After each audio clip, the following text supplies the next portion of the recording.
करके। तो यहाँ क्या बताना चाहते हैं कि एक सतनाम की कीमत इतनी है, जिस विधि से हम बताते हैं तुम कितने साहूकार बन जाओगे। सतनाम एक पालड़े रंग होरी हो, 14 लोक चढ़ावे राम रंग होरी हो, 3 लोक पास्यंग धरे रंग होरी हो, भाई तो न तुला तुलाया राम रंग होरी हो। तो भी वो पलड़ा भारी रहेगा। कौन सा? जो एक श्वास उस श्वास का सिमरण है। अब आप देख लेना आप कितना सुमन करते हो और फिर भी रह जाते हो। इसका मतलब है कि हमारे ऊपर बहुत ज्यादा ऋण है, बहुत ज्यादा ऋण है।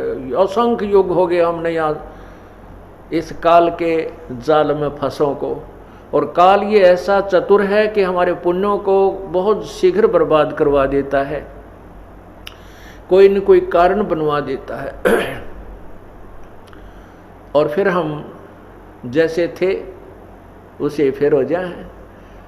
उसके लिए सावधान रहना होगा। हमने अपने पुण्यों को कहीं नहीं बर्बाद करना है। घड़ी डिमांड भी ना करनी चाहिए परमात्मा से, मन ये दे दे, मेरा ये हो जा, 2 कोठी हो जाए, एक और बना लूँ, ये भगवान एक छोरा का और थोड़ा प्लाट मिल जाए। हम यही तंग मांगते रह जाते हैं। नहीं, परमात्मा से आप मोक्ष, भक्ति और मोक्ष मांगिए, और भक्ति में ये सब अपने आप मिल जाएंगी जिनकी आप अलग से डिमांड करते हो।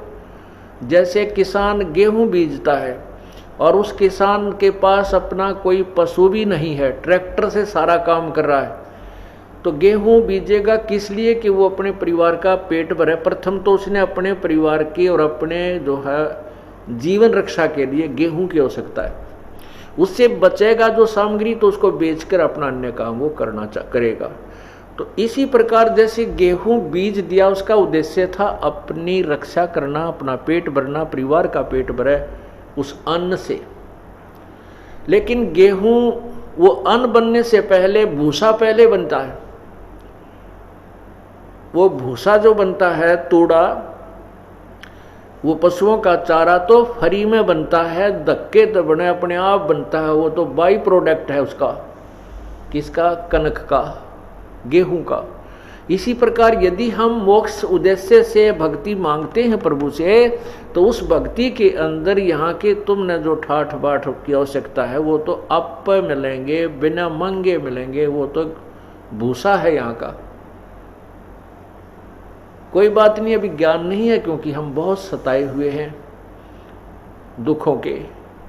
तो उसके लिए कुछ तो परमात्मा अपने आशीर्वाद से तुम्हें एडवांस लाभ दे देता ताकि आपकी श्रद्धा कबीर परमेश्वर में बने कि ये भगवान है।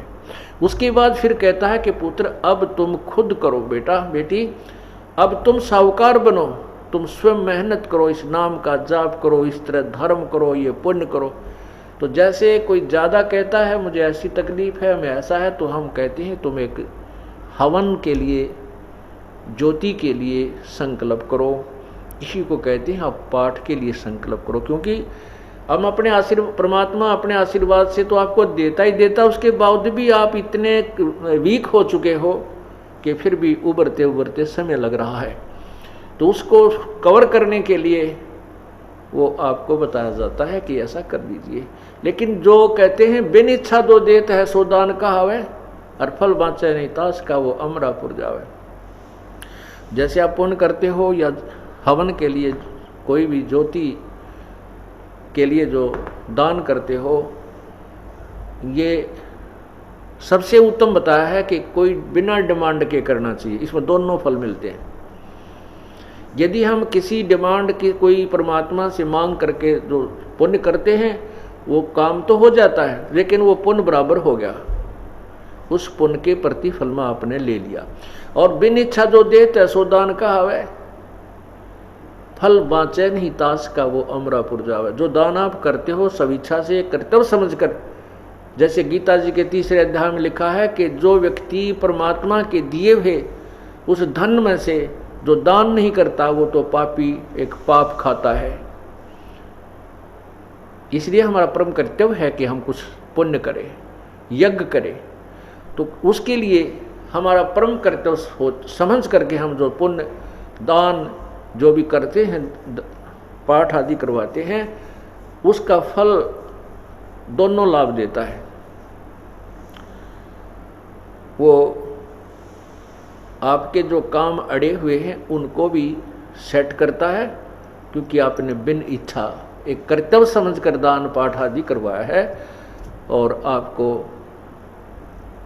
सतलोक जाने के लिए भी उसका पुण्य सहयोगी शेष रह जाता है।